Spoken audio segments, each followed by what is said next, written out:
এটা আমরা এখানে হলো ট্যাঙ্কি ম্যাঙ্কি থুই, যেমন এই ট্যাঙ্কিটা ওই ট্যাঙ্কি থুই এই ট্যাঙ্কি লাগালাম।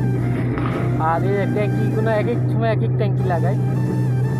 যেমন এইগুলো প্রথম রাতে ট্যাঙ্কি ধুইছি, পরে আসার সময় রং টং করে এই ট্যাঙ্কি লাগাই।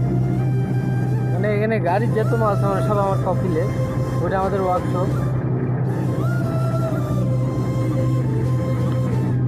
এই যে ওয়ার্কশপ, ওই যে ওখানে আরেকটা ছোটো ইঞ্জিন ওয়ার্কশপ। গাড়ি ট্যাঙ্কি লাগায়া তে আমরা আবার নিয়ে যাইতেছি ট্যাঙ্কি, আবার রং করুম, রং টং করে